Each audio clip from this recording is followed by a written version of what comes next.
저당권 하겠습니다. 저당권 뜻부터 생각을 해봅니다. 356조.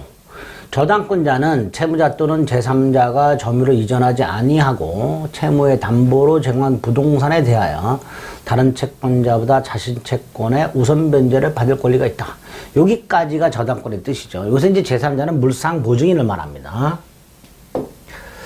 자, 이런 경우 생각하시면 되죠. 갑이 주택담보대출을 받는다.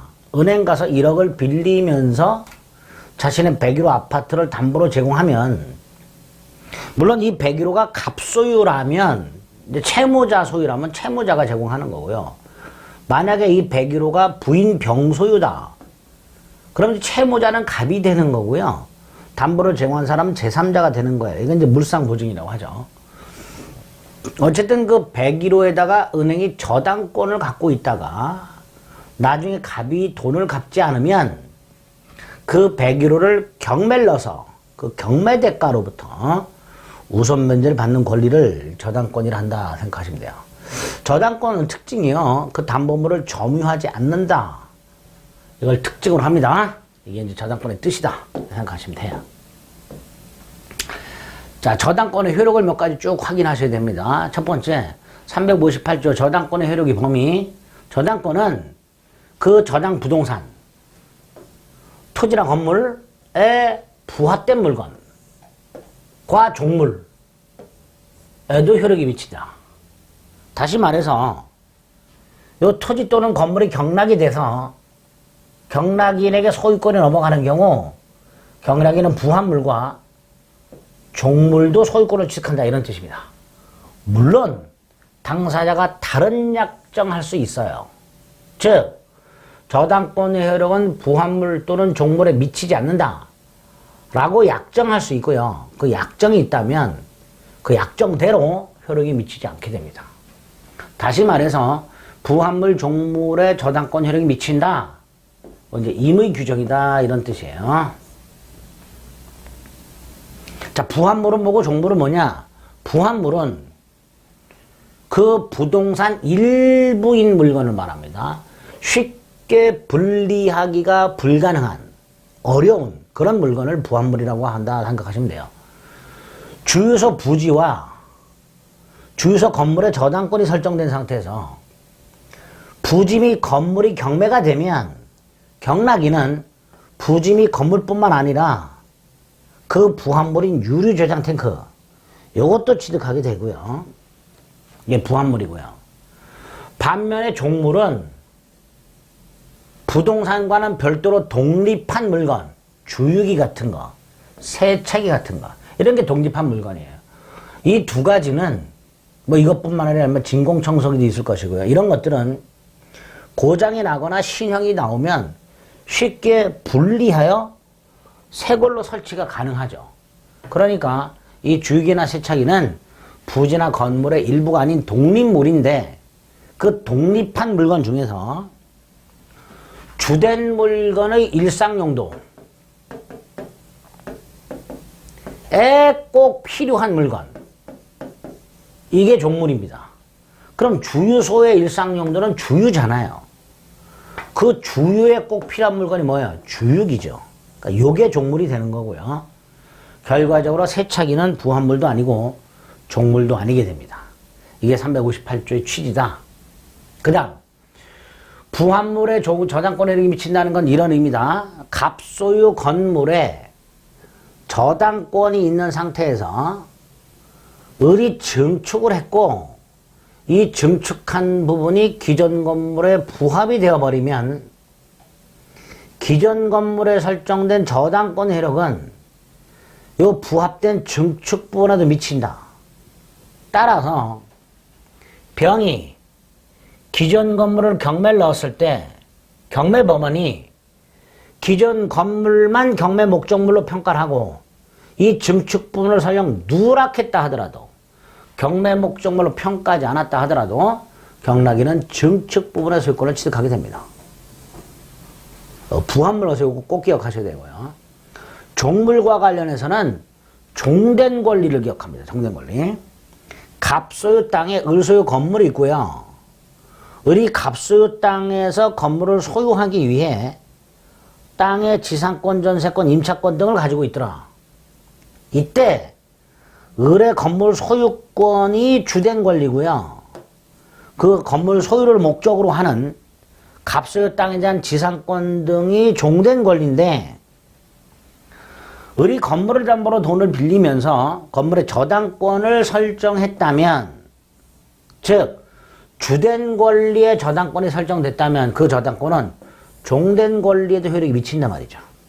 그래서 병이 건물을 경매를 넣어서 정이 건물을 경락받으면 정은 건물 소유권뿐만 아니라 지상권 등도 취득하게 된다. 이렇게 해석을 하게 됩니다.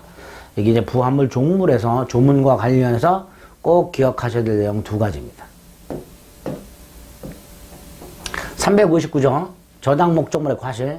지금 우리는 저당권의 효력이 미치는 목적물의 범위를 보고 있는데 359조 저당권의 효력은 그 저당 목적물의 과실에 미치느냐의 문제가 남아요. 예를 들어서 갑이 은행부터 1억을 빌리면서 101호를 담보로 제공하고 101호의 을이 저당권을 갖고 있는 상태에서 이 101호 월세 임차인이 있더란 말이죠. 그 월세가 다들이 100만 원이 나오더라. 이게 과실이죠. 이 과실을 갑이 수취하느냐 을이 수취하느냐는 문제인데 우리 임차인 입장에서는 월세를 누구한테 지급해요? 갑에게 지급하죠. 은행에 지급하는 게 아니라. 그러니까 원칙적으로 저당권의 효력은 과실에는 미치지 않는다예요. 원칙이에요. 다만 359조 부동산에 압류가 됐다면 그 후에 과실에는 저당권 효력이 미친다 이런 뜻이에요. 그러니까 결국 은행이 저당권을 통하여 101호를 경매를 개시합니다.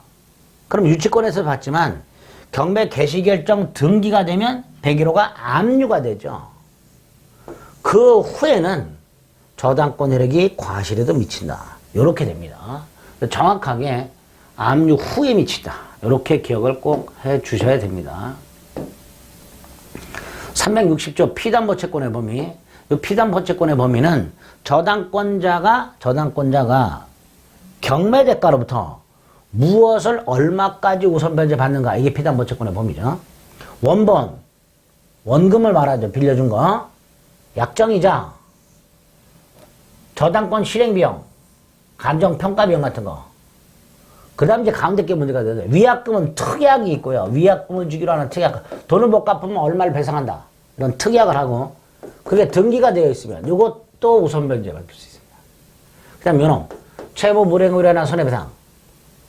지연배상이라고도 하고요. 지연이자라고도 하는데 연체이자를 말합니다. 요거는 1년분만 배당을 해줍니다. 원본의 이행기를 경고한 후 1년분만 배당을 해준다. 자, 이렇게 기억하시면 되고요. 361조. 자, 저당권과 채권. 당연히 이 두 놈은 부종성, 수반성이 있으니까 저당권을 채권으로부터 떼내서 팔아먹지 못한다. 이렇게 되겠죠. 자, 365조는 저당권의 보충이라고 되어 있는데 이건 이제 저당권이 침해되는 경우 생각을 해봅니다. 예를 들어서 갑소유 임야에 나무가 5그루가 있는데요. 이 한 그루당 문화재 복원에 사용되는 금강송이에요. 굉장히 비싸. 한 그루당 1억씩이야. 그래서 갑이 이 나무 5그루를 임목에 관한 범죄에서 등기를 해버립니다. 임목 등기. 그거를 임목이라고 불러요. 임목에 관한 법률에 의하여 등기된 수목 집단을 임목이라고 합니다. 이렇게 등기가 되면 그 나무인 수목의 집단, 임목을 담보로 정하고 돈을 빌릴 수 있어요. 그래서 을이 갑에게 3억을 빌려주면서 땅이 아니라 임목 5그루의 저당권을 갖고 있더라. 임목 저당권 이렇게 되겠죠. 그런데 저당권 설정자, 채무자 또는 물상 보증인이겠죠. 요 놈이, 즉 요 임목의 소유자가 요 나무를 뽑아서 팔아먹어 버렸어요. 그러니까 저당물의 가액이 감소가 됐죠. 전체 담보 가치가 5억이었었는데 한 그루 갖다 팔아먹었으니까 내 4억이 될 것이고요. 한 그릇 또 팔아먹으면 3억이 있는 거예요. 이렇게 담보가치가 감소한다 그래요. 이걸 저당권 침해라고 합니다. 이런 경우 저당권자는 설정자 갑에 대하여 원상복구, 똑같은 나무 두 그루를 갖다 심어라, 원상복구, 또는 다른 담보를 내놔라, 이렇게 청구할 수 있습니다. 여기 362조 저당물 보충이라고 해서 저당권 침해에 대한 구제수단 중에 하나입니다. 363조. 자, 저당권자는 채권의 변제를 받기 위해서 경매할 수 있죠. 임의경매권이죠. 자, 여기서 저당물의 소유권을 취득한 제3자, 제3취득자를 말하죠. 364조. 저당부동산에 대해서 소유권을 취득하거나 지상권을 취득하거나 전세권을 취득하자. 즉, 저당권이 설정이 되어 있는 101호에 대해서 돈 주고 사가지고 소유권을 취득한 병.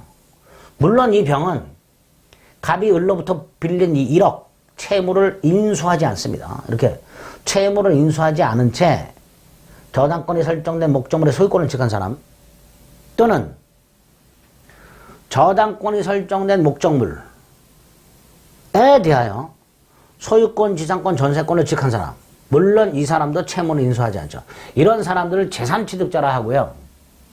이 제3취득자는 다시 한번 저당권보다 후에 권리를 취득한 사람들이에요. 그런데 갑이 돈을 제대로 갚지 않아서 을이 101호나 땅을 경매를 넣어버리면 병은 소유권, 지상권, 전세권을 상실하게 됩니다. 그래서 이런 사람들을 좀 보호하자라는 취지에서 나온 게 제3취득자 보호입니다. 그 세 가지가 있다. 첫째, 소유권을 취득한 사람은 경매가 될 때 자기 물건은 경락을 못 받아요. 그런데 요 경우에는 된다. 저당물의 소유권을 취득한 제3자도 경매인이 될 수 있다. 즉 경락받을 수 있다. 또 저당부동산에서 소유권, 지상권, 전세권을 취득한 제3자는 채무를 인수하지 않았죠. 그러니까 1억을 갚을 의무는 없어요. 없지만 갚을 권리는 있어요. 즉 변제를 하고 저당권 소멸을 청구할 수 있습니다. 이 변제에 앞에서 봤던 360조가 적용이 되고 특히 지연배상은 1년분이 적용이 됩니다. 그래서 병은 제3취득자는 연체자는 1년분만 변제할 권리가 됩니다. 변제권. 그렇게 대신 갚고 갑에게 찾아가서 야, 내가 네 대신 1억을 갚았으니까 나한테 1억 갚어 라고 주장할 수 있습니다. 이걸 구상권이라고 합니다. 제3취득자는 이렇게 변제권과 구상권이 마련이 되어 있고요. 367조 101호 소유권을 취득하거나 땅에 대해서 소유권, 지상권, 전세권을 취득한 자가 그 목적물에 필요비나 유익비를 지출한 경우에 그 필요비, 유익비를 경매대가에서 영순위로 우선 상환을 받습니다. 저당권이 설정된 목적물의 소유권, 지상권, 전세권을 취득한 자가 그 권리를 취득한 상태에서 소유권, 지상권, 전세권을 취득한 상태에서 그 목적물의 필요비나 유익비를 지출한 경우에 그 비용을 경매대가에서 가장 먼저 상환을 받을 수 있도록 해놨습니다. 이런 걸 제3취득자의 보호 이렇게 됩니다. 자, 365조와 366조가 있죠.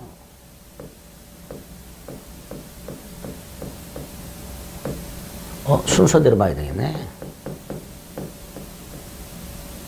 자, 365조는 이렇게 돼 있죠.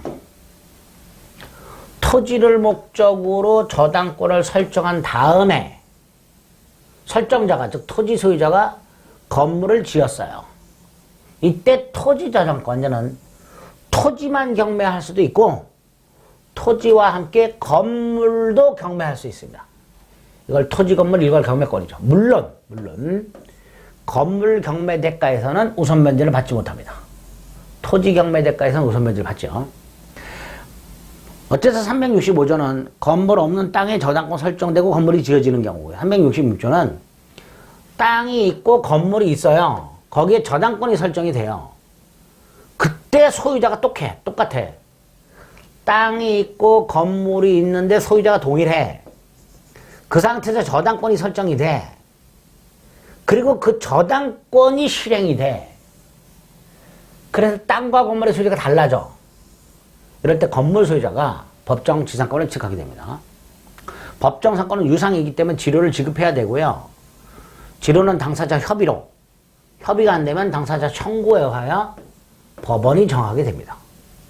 이게 365조인데, 자, 먼저